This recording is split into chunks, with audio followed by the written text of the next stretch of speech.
Have you been embarrassed because of your child manners? You are not alone.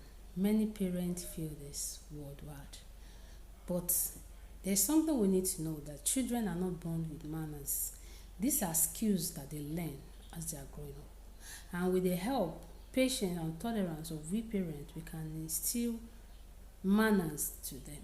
We can teach them proper way to behave around us, around everyone around us, so that when they behave, we won't feel ashamed or won't have to scold them right in public. Now, in this video, I'll be discussing 7 good manners that we can instill in our children right from childhood, so that when they grow up, they will be able to relate effectively with people, and they won't have to embarrass us. How do we go about this? Let us start this discussion. The first manner I want to instill in our children is to always use these magic words. What are these magic words? Please and thank you. When our children learn to use this word from infancy, words like please, even when they need something as simple as a cup of water, please can I have this? Please can I have that? And when they've been given a particular thing, or when they've received a favor, what do they say?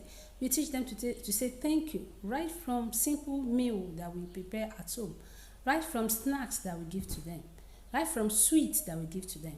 When they know that they need to say thank you, they need to appreciate a gesture that is given, that is offered to them, they will know that saying thank you, please and thank you is very important. And this will make them to really know how to appreciate when they do things for them.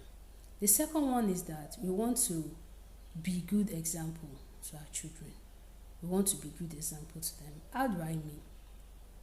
As parents, though we're adults, we want to show manners too. When talking to these kids as well, we want to use those words. We want to say please to them, no matter how small they are, or no matter how little what they've done to us.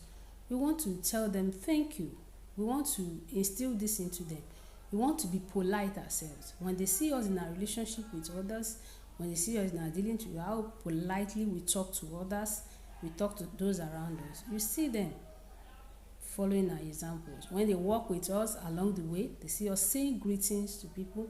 Then when they too pass, you see them that they won't pass by without saying a greeting. I want to teach them not to interrupt. This is very important because children do this naturally. Because they are impatient, when they want to say something, they walk up to you, you are in the middle of a discussion, they'll just come to you and pour out their mind immediately. Yes, it's natural to them. But as they are growing up, we want to teach them that this is wrong. While I'm talking, you have to remain quiet. You have to allow me finish my statement. So right from when they are used to, they may stay around, stay with you, and when you've finished the statement, then they can talk to you. But child coming to you even when you are in public and shouting on top of their voices, wanting to be answered immediately, even when you are saying something, does not indicate good manners. We want to teach them not to interrupt. We know there are emergencies we need to attend to, but it also shows that they need to allow the parent to finish a particular statement. This may not take minutes, it may not take hours, but immediately they are around. When they are around us, we know that they want to say something, then we can finish up the statement and attend to them. So when we imbibe this into them, when we are talking to a stranger, or we are outside, or we are in the midst of people, they don't just run to you or run to others and interrupt their discussion. Interrupting conversation by kids or by children is a lack of manner. So we want to inculcate this in our children, helping them to know that it is wrong to interrupt when people are discussing. Another thing we want to do is I want to teach them to practice respectful greetings. And that starts from home too. When they wake up, will they greet you as their parents? Charity, they say, begins at home. When they wake up, they greet. They're outside, they greet. So greetings have been recorded to save lots of lives. Greeting can prevent them from lots of danger. The greetings may not necessarily need to be lengthy or need to be meaning going to people. No, just a word of good morning and welcome. When we train our children to say simple greetings to people along their way or as our neighbors, it shows that they are having good manners. Also, when correcting our children, we need to correct them gently but firmly. Yes, the way we correct them matters too. If we did not correct gently or politely, our children may get the wrong message. Yes, this may make them to think maybe we hate them or because we don't want them to talk in the presence of people. We may not necessarily shout them down. We may not. We want to avoid shouting them down immediately they display bad manners. But rather, I want to calmly, repeatedly tell them. For example, if a child interrupts a conversation, we may call the child after the routine. Sweetheart, look at what you did a minute ago. I was talking to some person or in the middle of discussion. Why didn't you wait? It would have been better, it would have shown good manners and beneficial for you to wait a while I finish the statement I'm making, then you can excuse me and then talk to me. So when we call them aside and calmly correct them repeatedly, we don't want to say that I corrected you yesterday, you are repeating it today. No, we want to correct them continually. Remember what I said earlier. Good manners, they are not born with manners. Yes, we have to train them. We have to instill it in them. And instilling manners in children is done repeatedly.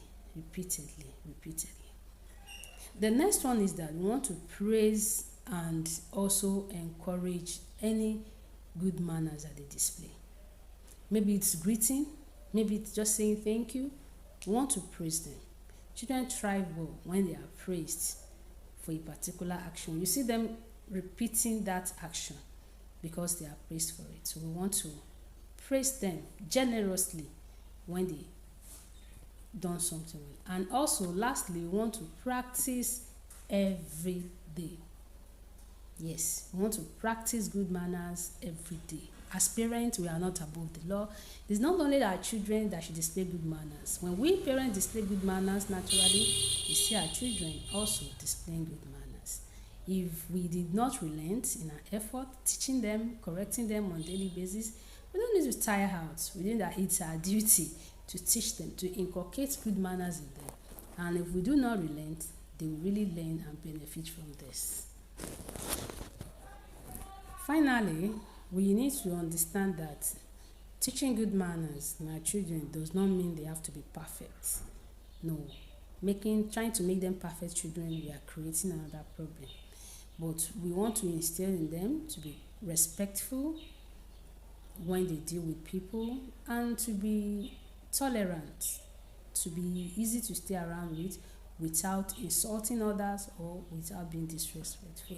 So with patience and tolerance, we're teaching them from time to time, we surely help our children to become children that have good manners, and we surely be proud of them. Thanks for watching. If you found any of these tips helpful, please click the subscribe button and follow for more weekly tips. Thanks for watching.